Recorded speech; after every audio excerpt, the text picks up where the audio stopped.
Hey, everybody, it's Becky. Thank you for tuning in to watch the Girl HR podcast. I want to start with just a little gossip about things happening in the world of HR. So, all summer long, we have seen the memes and the video of that CEO and chief people officer at the Coldplay concert who got caught on this kiss cam. And I have been laughing all summer long because some of these memes are really funny. But I figured I would just use that as like a little teaching moment that one, try to avoid dating your coworkers, especially if they're in your chain of command. So I'm not saying you can't have a workplace romance. It certainly happens, but I'm asking you to like really think about it before you do it because you do not want to be the next couple who's out there being publicly shamed for your affair.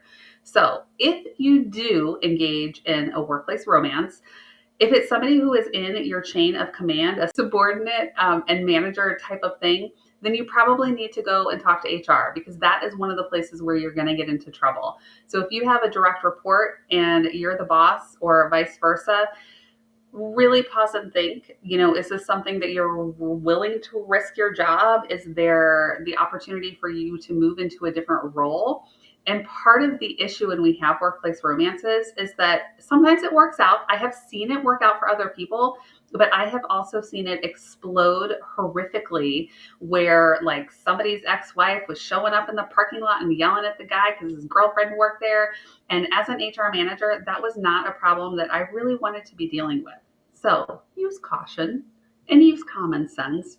Really think about it before you turn into that next kiss cam couple. So that is your HR current event. Hold on to those thoughts because again, I don't want you to be the next one out there. All right, moving on to our topic for the day. If you have seen any of my TikToks or you've seen some of my other podcasts, you know that this is a really hard time for new grads to find jobs. We are in a current situation where people are concerned about economic volatility. They're holding on to employees they have, and they're slow to hire new grads and new people that don't necessarily have a lot of experience in the things that they do. Unemployment for new grads is around 6%, which far outpaces the 4% that we see overall nationally. So it's really tough. And what can we do about it? I am running out of ideas. Some of you heard an episode earlier where I had my niece, who's a recent college grad, on, and we were talking about the process, and it's something that she's having a hard time with. And I'm a little bit removed from it. I've been in HR for a long time, but I don't have as much direct contact for filling some of these new roles anymore. And so I feel like I'm not the best person to give advice these days. Fortunately, I have somebody who is. Today, I have Sarah Price, who is the founder of Live in Your Strengths, coming on, and she's going to talk to us about some of the things that some of this younger generation can use to help get their foot in the door because it's so dang tough right now. And so I want to be able to help all those grads. And so instead of me trying to figure it out, let's have Sarah come on and help us. Hi, thank you so much for having me. I'm so Yes, excited. glad to have you. Like I said, my niece is, I mean, she's in that position where she is a bartender right now because she has not Mhm. been able to land a job in her field. And I feel horrible because I've tried to offer some advice and things, but again, I'm kind of removed from that element of it. And so I'm excited to hear some of the things that you're going to be able to share with us. But before we do that, tell us a little bit about your path. How did you end up creating Live in Your Strengths? Yeah, so I was in corporate HR for over 25 years, mostly in New York, and then moved down to Charlotte 8 years ago, and did a lot on the HR strategy side, worked with other leaders in HR and CEOs to grow the organizations and the business. And really, in thinking about all the things that I love to do, I loved coaching. I am a certified strengths coach, so I use the StrengthsFinder's methodology. And I love, love, love working with interns, and helped design a number of intern programs within the organizations that I was in. And it really just became a passion of mine. And I was working with high performing adults for years. And I have a 15-year-old and 19-year-old. And my 19-year-old is going to be a sophomore at UNC Wilmington. And I really just started to think, I mean, I'm a mom and I was in HR, right? And I just started to think, I'm helping all these high performing adults, which is great, but what is happening with our kids? Yeah. And they are really, really struggling. And it was on my heart to say, I'm going to take everything that I know and I really want to bring it to these young adults in this next generation, right? Because That's so important. I mean, when you think about the number of juniors and seniors in high school and then freshmen to seniors in college, there's this linear trajectory that they all expect to be on, right? Which is like, go to high school, take your ACTs, get your SATs, go to college or not, and like, peace out, figure it out, Yeah. right? And there's a You real feel like gap. a failure if you didn't go like boom, boom, boom and follow Correct. that path because you're like, well, that's what they told me I'm supposed to do. Right. And I'm a firm believer that is inaccurate. That Yeah. a linear path does not have to be the path. And there's nothing wrong with you if you decide not to take a linear path. Yeah. But what happens when you don't take a linear path is morale goes down, anxiety creeps in, depression creeps in, etc. Not to, ignore the fact that this generation has gone through COVID. We Hmm. know that, right? Okay. But what happened during COVID? Yep. Authentic communication broke down. Making authentic connections was non existent. Yeah. And that is a critical time for this generation to learn these skills. And it wasn't their fault. They weren't able to No. learn Yeah. these skills. Yeah. It was literally taken away from them. Yeah. I think it's funny you talk about that in general because when I also am a certified coach, but I typically am working with adults. And so I'm usually getting them at the point where I'm like, your executive presence, your leadership presence is coming off as an a-hole and not the way that you want to be to succeed. So I love the idea that you're taking that knowledge, but to go with younger generations to say, let's not become an a-hole. And by the way, Correct. let's tap into like what you're passionate about and what you're good at. Right. Yeah. Absolutely. And that's why I started Living Your Strengths because Yeah. literally it's going to these young adults and I am trying to get them to realize, let's lead with your strengths, Mhm. not the things you're not good at. Because by the way, 20 years ago, my boss, years and years ago, right, said to me, Sarah, you're not great with Excel. Why don't you go take some Excel classes and get better to be analytical? um, why would I ever do that? Right. And I went to college for business and finance. Yeah. And let me tell you something, biggest mistake, because I had a tutor 4 times a week. I got a D in finance and like almost failed accounting. Yeah. So we're taking our young adults, we're not aligning them with their strengths. They think they need to go into business to make all this money. And there's so many other things that you can do. I'm And feeling just like this is therapy. When I went to college, I had it in my head that I was going to be a doctor. And multiple things happened that were like, that is not where you need to go. One, I could not cut the head off of a frog in this like physiology class. You had to take a frog out of this terrarium, cut its head off, and then like put electrodes on to make its muscles go. Horrible. I dropped no. a day. I couldn't do it. Then let's also talk about the fact that I have this empathy issue where if somebody's sick or bleeding, I pass out. Like Yeah. literally my husband was in the hospital at one point and he's fine. But he's there, the doctor's talking to him and I'm over here like, and literally dropping to the floor. Right. So think of this the time and then I felt like a failure because my freshman Mhm. year I'm like, why can I not do these things and what do I do? Because I had that path lined up and like it Yep. sowed the wrong path for me. And then what's happening is you're thinking internally, what's wrong with me? There's Yeah. something wrong with me. Yes. There is not. Yes. You're just not aligned to your strengths and you're not doing what you innately should be Yeah. doing. And Yeah. so I started Living Your Strengths because I was like, we have to get to this generation because we're going to retire one day, Yeah. maybe, right? But we're going to get older. That's a That's the fact. dream. We're already getting older. Yeah. And this generation doesn't have a lot of the skills to go from school to real world readiness. And Yeah. I know it starts with understanding your strengths. I mean, Yeah. this is not rocket science. This is Yeah. just how it should be. Yeah. And that is no fault of principals or teachers. I mean, listen, my mom was a principal and a teacher, like no fault of anyone. This is just, they don't have time, right? They have a bazillion kids that they're trying to take care of, and I am trying to help, fill that gap. So I think that it really starts there. And so I quit corporate and said, I'm going to take everything I know, and let's do this. I would be so curious. I feel like I want to do like a strengths finder now and find out like what does it say I should do? Yeah.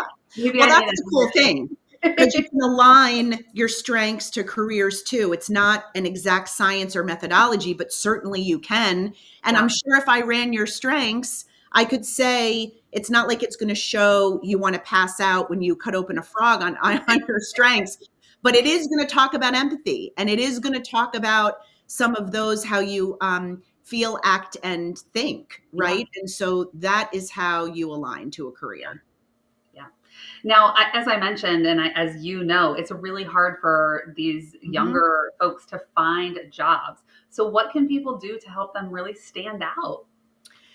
Yeah, so I mean, listen, I firmly believe, and I want to start with this because I firmly believe, youth that are listening or parents that are listening, um, there are things you can control and can't control. Mhm, Okay. So, like, let's make a list, right? Can we control the economy? Can we control the job market? Well, mhm, maybe as individuals, we can't, right? So, mhm. when you're talking to yourself or your young adult, it's like, what can you control and not control, right? So, we're going to talk about the things that we can control, and I believe that standing out to employers isn't necessarily about doing more, but it's doing more and what matters most with intention, right? Mhm. So that's why we start with strengths and we understand what our strengths are, and then we go from there.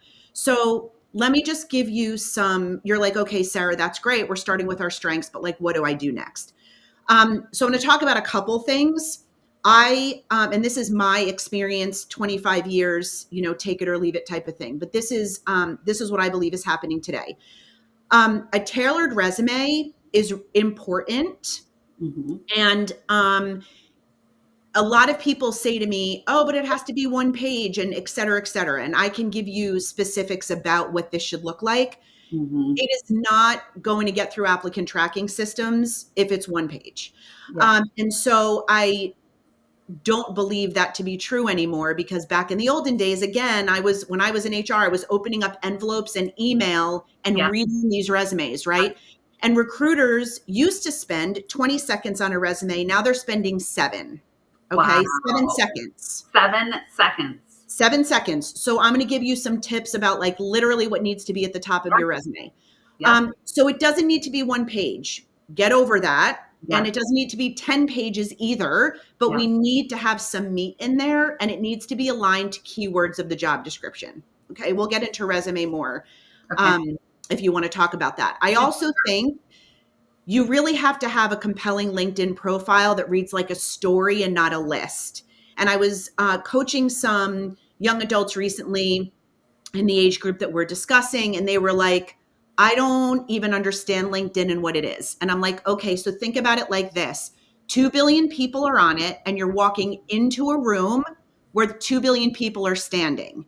Do you know how Mhm. to talk to them? Do you know what your brand is? Do you know what you're saying to them? Do you want to know, how do you want to be noticed by them? Yeah. And so when I look on LinkedIn and there's no picture, or their banner isn't done, or they don't have a headline, or nothing in the description. Also, back in the day, we used to do reference checks, right? I'm sure you remember that. Mhm. We don't do, in my experience, in my last corporate job, we didn't necessarily do call reference checks, because that could be your uncle on the end of the phone. And are you really going to give a reference that's going to say anything bad about you? The applicant is providing that information. So if you can just Correct. like You're read not. say nice things about you, then Right. And so LinkedIn is used to sort of check your yeah. validity of your recommendations, what experience you have. They can, recruiters and HR and hiring managers can see your presence, your Mhm. writing skills, all of these things. So it's it's important to have your LinkedIn profile updated, because What are some of the other things to do and not do? Like I've seen more of a push towards um, kind of descriptions instead of titles. So instead of saying like student seeking job, it's like motivated scientists looking to change the world, or like what are the things that we should be doing or not doing? Yeah, so headlines should be catchy on your competencies and your skills, not the last job that you're in. So, for example, it shouldn't say, like for my son, it shouldn't say student at UNC Wilmington. Mm-hmm. No, I'm not getting anything from that as a hiring manager, Yeah. right? It should say aspiring marine biology major looking to work with sharks, like something that's going to Yeah. get me to read more about you. Yeah. Or a lot I'm of, already intrigued. I want to learn how to work with sharks. right? I mean, I'd be like, really cool. Like, and they're also seeing some of your personality come through, right? Now there's a fine line there. You're not, there's a word limit and all those type of things. But you want to sort of make it catchy for a lot of students that are going into IT. It's Mhm. not just like aspiring IT. It's what are the skills that you've learned?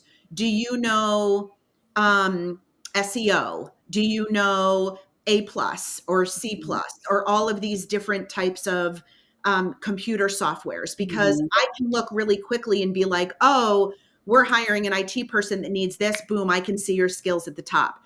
You Yeah. also don't have to put your skills in the headline. Put your skills in the banner, which by the way, you can create in Canva for free. Type in search what you want to design and you write LinkedIn banner, and about 70,000 examples come up. And Yeah. you can choose one and download it and redesign it and recolor it and all the things. Yeah. Um, so I And would it gets the recommend, proportions right, which I think is one of the other things that I've seen where something gets stretched or pulled using Canva. It like it knows the format, the size that it needs to be, and yes. so that's a great tool. I love that. And also tactically, just remember that when you put a picture in LinkedIn, that picture is always going to show on the bottom left-hand side of the screen. So you don't want to put words on the bottom left-hand side because you can't move your picture. Just a Mhm. little technology tip. So don't go create 5 hours in Canva and then everything's on the left-hand side. You'll have to move it over. Yeah. That's And I important. Just go look at it. Once you put that information in, go and look at it. Like, what does somebody else see?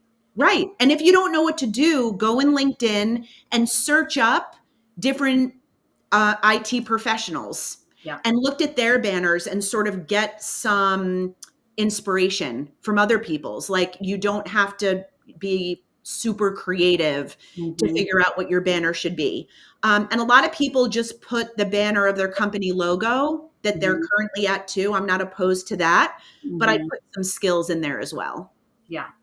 Yeah. I like that.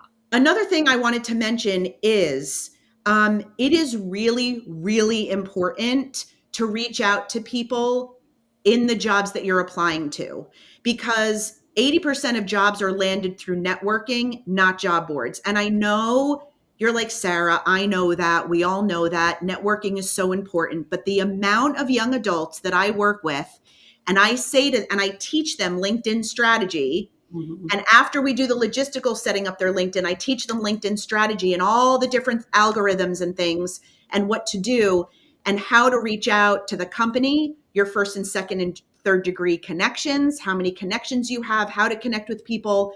They're like, no, I'm just clicking on apply and leaving it at that. I'm like, yeah, that's sort of what we're not going to do. Right. So this takes effort, and looking for a job is somewhat of a full-time job. So around your schedule, I mean, you really need to allocate no less than 2 hours a day, honestly, that you're going in and not only clicking apply, apply, apply, apply, but that you're really reaching out to hiring managers, people that you know, like, and trust, people that know, like, and trust you. And I wouldn't necessarily recommend doing that until your LinkedIn is updated, because then all the people that you're connecting with are going to look at your LinkedIn and it's empty, Yeah. right? So you really want to get that done first. I always tell them, like, whenever I speak to students and groups of students, I say, like, pretend like it's Tinder and you match with somebody and you are all over social looking at them. Like, it's the same thing, but for work. And you need to put the same level of effort into it. Exactly. And remember, to your point earlier about like the camera and that concert, Hmm. you also want to realize that LinkedIn is professional. Yeah. So don't use Facebook and Instagram and TikTok and Snap and all the things that you use for your personal life. Yep. and really use LinkedIn for professional, especially when you're just starting out. Entrepreneurs do something a little bit different and they'll insert their life here and there, but Mhm. not extensively, Yep. right? Yep. And I always like to use some statistics because I don't just like make this up. Like, yes, there's the experience Yep. backed behind it, but there's a lot of data out there that says only 10% of job applicants actually follow up, right? And so even the 10% that follow up, they have a 22% chance of landing an interview over the people that aren't even following up, even with that small percentage, Yep. right? LinkedIn has a ton of data around reporting and who gets jobs, et cetera. LinkedIn says that 85% of jobs are filled through networking. So this just isn't like a nice to have. Yeah. And a lot of young adults will be like, I don't feel comfortable networking. And that's another thing I wanted to mention. Because we've lost authentic communication Mhm. and connection through COVID and AI and just scrolling and texting, Yep. young adults are have a fear-based mentality to reach out through LinkedIn. So my Yep. advice is you're walking into a digital network. I'm not Yep. asking you to walk into a room filled with human beings. So this is still technology. You Yeah. still can write a message. I'm not asking you to leave a video message, Right. right? Yeah. So you have to move from being paralyzed, just Yeah. like you talk to your friends, realize that these hiring managers or first and second and third degree connections are going to help you if they can, Yeah. because likely someone in their life is going through the same thing, Yeah. right? I've also suggested that, it can be intimidating to reach out to somebody that's potentially a hiring manager or even above, but find somebody at that organization in a role similar to what you're going after. Maybe it's somebody who graduated a year or two ago and reach out to them and send them that message because Yeah, if somebody reached out to you, you would help them and you would be like, yeah, here's what I like, here's what I don't like, here's what the process would, people will talk to you. I mean, correct. or You can explore terms say, with you. So I'm yeah, looking to get into IT. I'm looking to get into creative marketing. I'm looking to get whatever. How I see that you've been in this company for 2 years. How did you land the interview? Is there someone that you can introduce me to? yeah. I mean, what's Or if the you really hit it off, be like, "Can you submit me through your employee referral program?" correct? And a lot of employer referral programs pay, Yes. right? So do your research, and it's just getting over the hump of the Yeah. fear of actually reaching out to Yeah. someone. Well, you wanna improve those 7-second odds. If somebody's only spending 7 seconds on your resume, if you applied and they see that through 7 seconds and you send a message like, "Hey, I applied, I'd love to chat," you're gonna get another 7 seconds. If you get that employee referral, so you're, like, really increasing your odds just to even get your information reviewed. Exactly. And my advice on that is on the top of a resume, people start at the top, right? Mhm. So that you want to maximize that area of real estate. So the summary section, when you think about it, it should be like, think about who are you? Mhm. What do you bring? What is your edge, right? That's sort of the hook that makes them want to keep reading. Just Mhm. like the UNC Shark example on LinkedIn, they're going to scroll past what's on their laptop, right? Yep. To read a little bit more about you. Yeah. On the resumes, let's talk about that a little bit more. So in that summary at the top, I've seen some, fortunately, I don't have to look at resumes much in my role anymore, but I used to find it torturous. I mean, someone would have like a whole paragraph and it's like, I'm not reading that. Yep. So what's your recommendation for those first, like, cause that's your hook. Yeah, it is your hook. And so it's not a history book, right? It's a marketing document designed to get you the interview, and it has got to be applicant tracking system compliant, not only with LinkedIn, but with the company's applicant tracking Mhm. system. So you really, really need to tailor your resume to the job. Now, a lot of people are like, do I need 17 resumes then? No, but Mhm. unless you're going to you want to be a scientist, but you also want to be in HR and you also want to be in finance. Yes, Okay. then you need 3 resumes. But normally you don't because HR is HR or IT is IT or content is content, right? Yeah. So it's really important that you look at the job, You think about what are they looking for that's most important, and you need to make sure that those keywords are in your resume without fabricating your resume and lying, Yeah. because they're going to ask you Yeah. in the interview, right? And so you need to be confident that you have those skills. I can remember interviewing people and being like, "So tell me about the EEO1 reports that you submitted," and they were like, "The what?" And it was like, "Oh no." No, they're like, what does the So they EEO were just like, mean? they're like, Yeah. "No, this is the thing I'm supposed to say," but it was like, yeah. So you got to be honest. Yes, you have got to be honest. Yeah. And make the blurb at the top, not super long, but make sure it has the keywords. Yeah. Also on the resumes that I write, when I help people redo resumes, is I always have career highlights on the top. And for students that don't have, like, let's say career highlights, I want you to think about 3 bullets, 3 things that you are most proud of.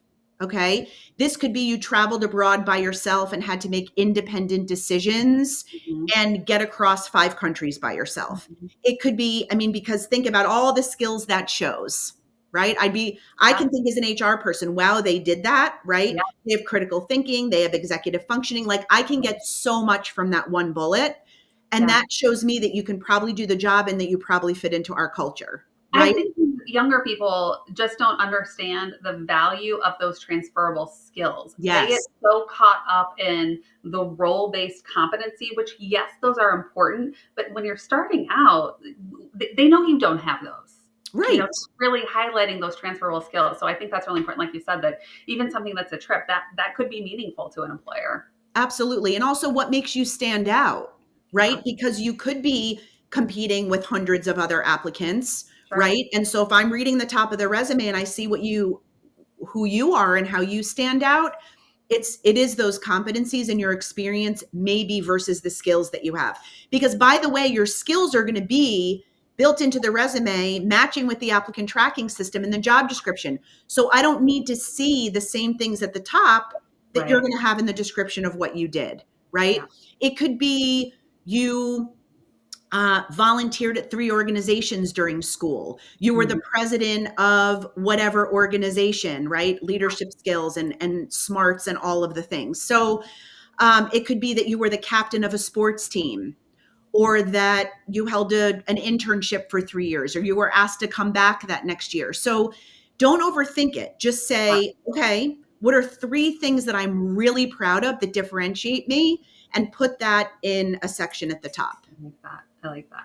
Yeah. Okay, my last question, and I know you mentioned AI before, Yeah. and it's something that I know we're all. I mean, if you're not dabbling in it, you're lost. But talk to me from a resume standpoint. I see on like TikTok, like I put my resume in blah blah blah, and it created this and that, and like you want to get noticed, and I got 15, like all these things. So how can we use AI successfully without it being like, okay, yeah, you didn't write that. Yeah. So first of all, AI is here to stay. Oh So yeah. ridiculous to think that our young adults are not using it. Okay. So my advice is, as a parent, as an adult, don't say to your young adult, go do this yourself and don't use AI, right? Mhm. Like this is just the way of the world and this is how our kids are learning. So Yeah. if we embrace it, then we're going to embrace it and figure out what to do. So my advice is use AI. It's there, it's not going anywhere. It's a helpful starting point, but it should absolutely not be the final product. So here's why. ChatGPT, Claude, Perplexity, right? They can all help you get unstuck. They can help with some great things: structure, formatting, some language if you're unsure how to phrase something, right? But if you Mhm. just copy and paste what AI gives you and hit submit, recruiters can usually tell, and it's going to hurt your chances Mhm. because, okay, not rocket science, right? AI often writes in like vague and overly polished language with no real voice or specifics. Even if you say, AI, you know me because I've been talking to you for a year and using this, put it in my words. Like Right. hiring managers can still tell, and they're looking for clarity. They're looking for authenticity. They're looking for a story that feels like you, not a robot. And if my son was to go in and put something marine biology, AI is not coming back with sharks, right? So, like, you have to use your creative mind also. Yeah. So number one, use AI to brainstorm or reword, not to write your resume from scratch. Hmm. Number two, you really need to personalize it. You have to add your voice, your own metrics, your real world experience. And by the way, guys, AI is not always accurate. So if you say, put ROI, which is return on investment, in the Hmm. bullets that I did, it will make things up. It'll be like 20% turnover, da da da da da. And then you're Right. asking, oh, Sarah, so you helped with 20% turnover? And I'm like, the company No. was two people. The number doesn't even make sense. Boom, Right. you're done, Right. right? Um, so add your voice, add your metrics, add your real world experience. And if you've done something amazing, own it. Don't let AI water down your resume with fluff, Yeah. right? So, yes, your resume should pass ATS, but it should also pass the human test. Yeah. And the most effective leaders that I've worked with, um, when they're uncovering what drives each person and when they're looking at resumes, um, and when you're doing a resume authentically, and someone like me or you with experience is looking as a resume, we can tell. For sure. We just can, right? And I can tell if AI's written it, and there are systems that I can, schools do this all the time. Like they Oh, have yeah. AI tools that you can run an essay through, and it's like 85% of this was written by AI. And they can tell. Like, would I have the time as a recruiter to run a resume through a platform to see if this is AI? No.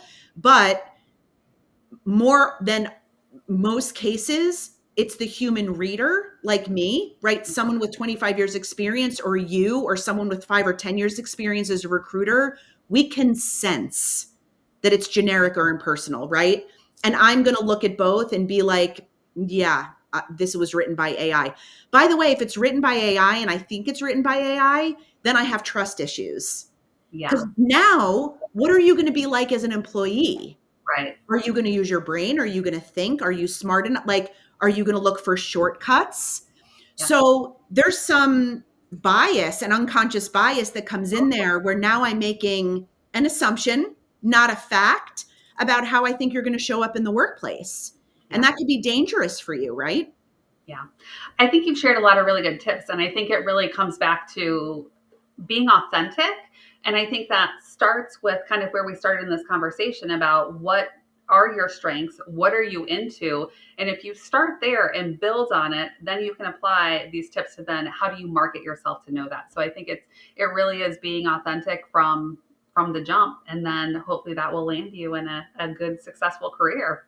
Exactly. And it increases confidence. The last thing I'll say is like understanding your strengths, having a good resume, having a good LinkedIn. You can go from like stress and anxiety to feeling prepared. And when you feel prepared, it increases confidence. And understanding your strengths increases confidence, which then you understand how to answer interview questions better. You show up in the interview differently. So it's sort of like this cascading versus just a tactical approach like here's a resume and I'm applying. Yeah. Yeah. I think you're right. I think the confidence piece of it is really important. I joke with my family a lot. So my dad, he used to, toot his own horn and share his accolades. And so now when I send something to my brother, he'll be like, "Oh, right, okay, you're like dad now," but it's like, no, I'm confident and I'm proud of the things that I've done. And so Yes, it is taking those things, and everybody has it, even those that are just starting out. So I love that idea again of the three things that you're proud of, because that will help show your authentic self and help sell yourself. So love all of exactly. these great tips. Yeah. Exactly. Well, I'm definitely hoping for a more positive future for our grads. So I want to get that unemployment for those new grads and get that to a reasonable number. So hopefully we'll have some things change and let all of those folks who are seeking jobs find something that is really a good fit for them. So Yeah, yeah, just don't give up. Don't think that it's you, right? You yeah, have to put in the work. They have to put in the work. But remember, there's things we can control and there's things we can't control. And they're responsible for the things they can control and just keep at it. yeah. Yeah, that's what I tell. That's what I tell my niece who's been looking too. I'm like, yeah, just stay at it. You'll find the right thing, and there's somebody out there who is looking just as hard for you. So Absolutely. it'll all come together. But yeah, Yes, great tips. So I appreciate that. And then of course, if anybody needs some additional help, you've got Live in Your Strengths and you've got Sarah available to you. So take advantage of those resources. And thank absolutely. you to everybody for listening today. I love to have you listen to Gorilla HR podcast and watch our episodes. Please let me know if you have other questions or things that you would like to hear. That's it for this episode of the Gorilla HR podcast. We hope you found some unconventional wisdom and actionable advice to help you in your own HR journey. Remember, we're all working together to build better workplaces.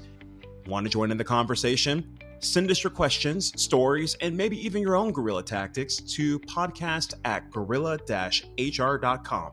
And if you enjoyed the show, please like, subscribe, and share with your network.